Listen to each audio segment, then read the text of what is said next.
उन्हें लिखा कि एक खामद सी, उहदी बीवी सी। खामद भी माड़ा सी ते बीवी भी माड़ी सी, लेकिन उहदी बीवी जिहड़ी वो बड़ी ईमानदार सी। उन्हें घर दे काम शाम भी करने, पानी शानी भी लियाना, बच्चे भी सामने। बड़ी ईमानदार बीवी सी, बड़ी नेक ते अच्छी खतून सी। कदी उन्हें अमानत च खयानत की नहीं। यह गल समझियो। जेड़ा उहदा खामद सी ना, उन्होंने भी बड़ा यकीन सी अपनी बीवी ते कि मेरी बीवी जिहड़ी वो ईमानदार है, मेरे पैसों दे विच भी हिफाजत करदी है, वो इड़क बिड़क नहीं करदी, उधर उधर नहीं लांदी। उहदा एक यार सी, यार ने वेख्या भी मेरा घर तो सही नहीं चलता पिया, तो इहदा तो चंगा भला पे चलता है, तो ये बीवी तो इहदा इतमाद भी बड़ा अपनी बीवी ते। गल तवज्जो ना सुन। तो ये अपनी बीवी ते यकीन भी बड़ा करदा, दूसरियां ते नहीं करदा, अपनी बुढ़ी ते यकीन करदा। उस जिहड़ा उहदा यार सी ना, उन्हें उहदे नाल गेम चलानी शुरू की। उन्हें कहा यार मैं तो कल सुनन डया हाँ तेरी बीवी के बारे। उन्हें कहा खैर की सुनिया? उन्हें कहा यार मैनू तो पता लग गया कि तेरी बीवी जिहड़ी वो अच्छी नहीं, जो तू घरों निकल जाना है तो गैर मर्दां दे नाल गल्लां करदी है, वो अच्छी बीवी नहीं, 2 नंबर बीवी तेरी। उन्हें आख्या यार इंज दी गल तो कोई नहीं। उन्हें कहा नहीं मैं तैनूं सच्ची पे दसना, पूरे इलाके च रौला पिया, हर बंदा पे कहंदा। ना उस बंदे ने ना उहदी बेगम के खिलाफ, उहदी बीवी के खिलाफ उहदे ज़हन विच ना शक पैदा कर छड़िया। कोई बंदा गल करे तो बंदा सोचदा तो है यार गल एवें तो नहीं निकली, कोई गल होनी है तो गल निकली है ना जी। उन्हें ना अपने ज़हन विच ना शक दी वो जिहड़ी सी ना चंगियाड़ी ज़हन विच बिठा ली भी वाकई हो सकता मैं तो निकल जाना पिछू, पता नहीं मेरी बुढ़ी मेरी बेगम की करदी। राती घर गया काम तो ते बेगम ने खाना रखिया तो उन्हें खाना ना खादा, जिवें बंदा गुस्से दे विच नहीं हुंदा। उहदी बेगम ने कहा भी तबीयत थोड़ी ठीक है? खैर कहन ला आहो मेरी तबीयत ठीक है, खाना मैं नहीं खाना, गुस्से विच। उहदी बेगम ने भी सोचा भी इहदा रवैया बदलिया होया, अज खाना भी नहीं खा रहा, चेहरे ते गुस्से दे आसार ने, सही तरीके नाल बुला भी नहीं रहा। 2-3 दिन ना इंज गुस्से च रहा। उन्हें अपनी बीवी ने गल ना की लेकिन गुस्से च रहा भी उन्हें यार ने जो गल सुनाई उस गल ते वो पक्का हो गया। 3-4 दिनों तो बाद उहदी बीवी ने उन्हें पुछया अपने खामद नूं भी खैर है तुसीं मेरे नाल बदले बदले लगदे हो, तुहाडा लहजा बदलिया, तुहाडा रवैया बदलिया, खैर? वो कहन लगा नहीं कोई गल नहीं, गल उन्हें छुपा के रखी। थोड़े दिन गुजरे तो वही जिहड़ा उहदा यार सी जिन्हें उन्हां दे घर अग लाई। अग दूसरे ही लांदे ने, घर विच नहीं अग लांदी है, दूसरे तीसरे ही लांदे ने। तेरी बुढ़ी इंज कर गई आ, तेरी बेगम इंज कर गई आ। वो फिर बंदा उन्हां दी गल्लां ते ला के अगर वो सही भी होवे तो बंदा उन्होंने गलत कहन लग पैंदा। वो शक जो ज़हन में पै जाता है ना तो वह फिर घर तबाह कर छड़दा, घरां दे घर खत्म हो जाते हैं। तवज्जो करियो।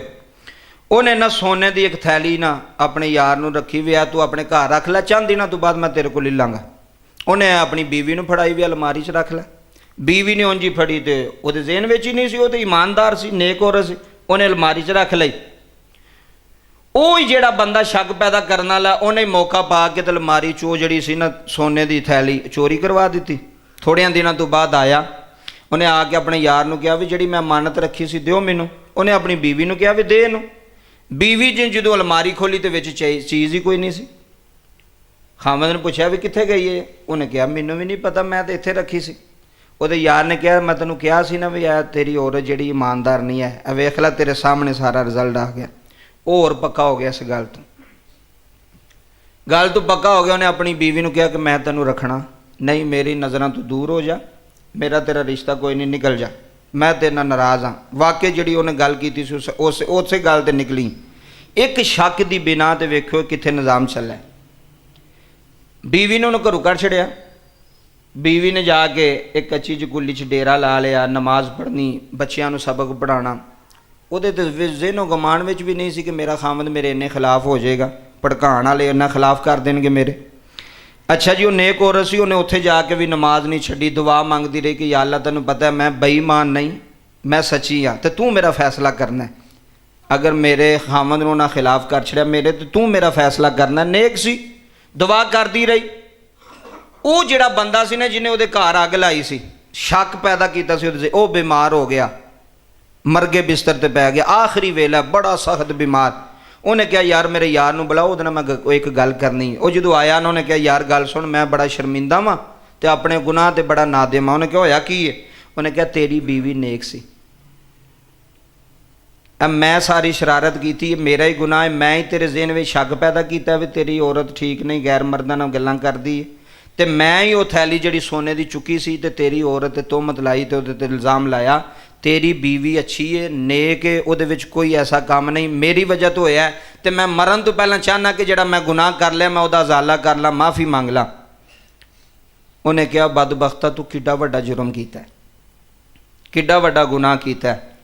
यह जिहड़ा शक होंदा ना, शक मतलब पता की आने मां दी तेरी बुढ़ी इंज कर गई, वो बंदे नूं पता नहीं होंदा भी इन्हें कीता भी कि नहीं कीता, वो बंदा समझदा भी सही, और मेरी अम्मा कहती भी तो मेरी बुढ़ी ने वाकई कोई इंज दा काम कीता होना। भैणां आंदियां ने वेख लै तेरी बुढ़ी ने जो तू बाहर गया तो इंज कर गई। जिन्नी देर तक तुसी सच्चाई का सामना ना करो, शक की बिना ते फैसला नहीं करना। यह जिंदगी का असूल बना लो, शक की बिना ते कोई फैसला करना नहीं। किसे ते शक करके ये नहीं भी सिर्फ बीवी भैणां भरावां विच भी ये सिस्टम है, यारां दोस्तां विच भी किसे तुहानूं किसे दे अगले दे खिलाफ पढ़ाया भी तेरा भरा तेरे बारे गल करदा सी, अगर जिन्नी देर तक तैनूं सच्चाई का पता नहीं तू फैसला नहीं लेना भरा दे खिलाफ कि मैनूं शक हो गया यार मेरा भरा मेरे नाल ठीक नहीं, मेरी बीवी मेरे नाल ठीक नहीं, मेरे बच्चे मेरे नाल ठीक नहीं, मेरी औलाद मेरे नाल, शक की बिना आंदे बंदा ने यार मैनूं शक पिया सी, आंदे शक की बिना ते जनाब तलाक हो गई, इन्हों अपनी बुढ़ी तो शक सी, हो सकता बाद में जो तलाक हो जाए मामला कुछ होर तरह का निकले, फिर बंदा पछतांदा है। कि किसी की गल सुन के ते अपनी बीवी ते शक करना बहुत वड्डी बेवकूफ़ी उस बंदे दी, उस खावन दी। ऐ सुनियो गल, ए गल करोड़ां दी जे, और बड़ा फायदा जे इस गल विच। वो दौड़ के गया अपनी जिथे उहदी बीवी रहिंदी सी, जाके दरवाज़ा खड़काया, वेख्या ते बीवी सजदे च पई सी। वो नेक औरत सी, सजदे च पै के दुआ भी करती सी, मौला मैं अपने खामद नाल कोई दो नंबरी नहीं की, मेरा घर लोगों ने उजाड़िया तो तू मेरी मदद कर। उहदा खामद आया, उन्हें आके उहदे कोल माजरत की, उन्हें कहा भी मैं मुजरम हाँ इस गल का, जिहड़े बंदे ने सारी शरारत की है वो मरन वाला हो गया, और उन्हें अपना जुर्म का इकरार भी कर लिया कि मैं मुजरम सा, तेरी बीवी ठीक सी, तेरी बीवी नेक सी, तो उन्होंने अपने घर लैके आ। वो अपने घर लैके आई, बीवी ने लैके आया, अल्लाह ताला ने उन्होंने पुत्र दिता, पुत्र जवान होया, वो जनाब जिहड़ी सी ना वो बीबी वो वडेरी हो गई। उन्हें अपने पुत्र ने एक सबक दिता, उन्हें कहा पुत्र गल सुन, कदी भी जिंदगी दे विच शक दी बिना ते फैसला नहीं करना। यह मेरे वास्ते भी तो तुहाडे वास्ते भी एक सबक है, शक दी बिना ते फैसला कोई करना। अगर तुहानूं तुहाडी औलाद ते शक है, ਉਹਦੀ सच्चाई तक जाओ, उन्हें पुछो भी वाकई ये गल हुई है कि नहीं होया, नहीं भी ਉਹਦੀ गल सुन के तो वाकई तुसीं अपने ज़हन च नफरत पैदा कर लो, यार वेख मैनूं बड़ा चंगा समझ, इन्हें की काम कीता। उन्होंने पुछो, तस्दीक करो गल दी। एक कुरान भी कहता है कि जिन्नी देर तक तुसीं गल दी तस्दीक ना कर लवो, तुसीं फैसला ना करो। कई बंदे दसो यार वो तेरा यार सी, तेरे बारे गल्लां पे करदा, वो आंदा ठीक है तू वो भी उधर जाए तो मैं अपने पासे तो अपने पासे, और रिश्ता टुट गया। उन्हें गल वैरीफाई नहीं की, उन्हें पूछा ही नहीं भी क्या है गल वाकई हुई है या नहीं हुई, अपने ज़हन में ही नफरत पैदा कर ली, किसी को सुन के शक की बिना ते रिश्ते तोड़ छड़े। बाद पता लगा भी ये तो गल हुई कोई नहीं, बाद फिर शर्मिंदगी उठानी पैंदी। इस वास्ते अज के जुम्मे में ये जुमला अपने ज़हन च बिठा लवो, कोई भी रिश्ता है तुहाडा, भैणां भरावां दा रिश्ता है, मियाँ बीवी का रिश्ता है, वालदैन दा औलाद का रिश्ता है, अगर कोई तुहानूं उहदे खिलाफ कोई गल सुणांदा है या भड़कांदा है या शक पैदा करदा है तुहाडे रिश्तियां विच, ਉਹਦੀ ਪਹਿਲਾਂ ਵੈਰੀਫਿਕੇਸ਼ਨ ਕਰੋ, ਉਹਨੂੰ ਪੁੱਛੋ ਕਿ क्या वाकई गल हुई है नहीं हुई, फिर तुसीं अपने ज़हन च कोई गल लैके आउणी, पहला नहीं लैके बहर आवें कोई कमरे च गुस्सा बना के बहर वो जे उन्हें मेरे खिलाफ गल कर छड़ी शक की बिना। ए बड़े रिश्ते टुट जाते जे शक की बिना। ए दूसरे भरा की बुढ़ी ने आख्या तेरी बुढ़ी जे है फोन भी सुनती सी,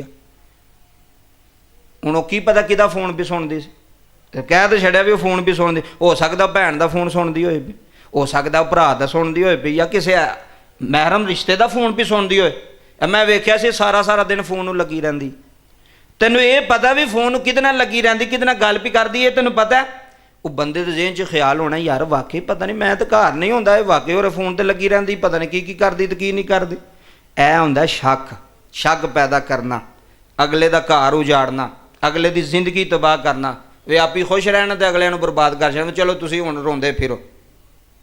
औलाद के बारे कोई तुहानूं कहदा तेरा पुत्र मैं वेख्या सी सिगरट पींदा पिया सी उत्थे बैग, उन्होंने कहा ठीक है मैनूं पता है, तू ओहदी गल ते यकीन करके तू पुत्र के खिलाफ हो गया, उन्हें पता नहीं पीता भी कि नहीं पीता, तैनूं पता है। ਤੇ ਜੇ ਤੈਨੂੰ ਆਪਣੀ ਔਲਾਦ ਤੇ ਇਤਮਾਦ ਨਹੀਂ, ਤੈਨੂੰ ਕਿਸੇ ਦੇ ਗੈਰ ਤੇ ਇਤਮਾਦ ਹੈ, ਤੇ ਫਿਰ ਉਹ ਕਾਹਦਾ ਇਤਮਾਦ? ਆਪਣੀ ਔਲਾਦ ਨੂੰ, ਬੱਚੇ ਨੂੰ ਪੁੱਛ ਵੀ ਪੁੱਤਰ ਇਹ ਕਿਆ ਗੱਲ ਠੀਕ ਹੈ ਜਾਂ ਨਹੀਂ ਠੀਕ, ਜਾਂ ਪਹਿਲਾਂ ਹੀ ਨਫ਼ਰਤ ਕਰਨ ਲੱਗ ਪਏਗਾ। ਇਸ ਵਾਸਤੇ ਇਸ ਗੱਲ ਤੇ ਗੌਰ ਕਰਨਾ। ਅਗਲੀ ਗੱਲ ਸੁਣ।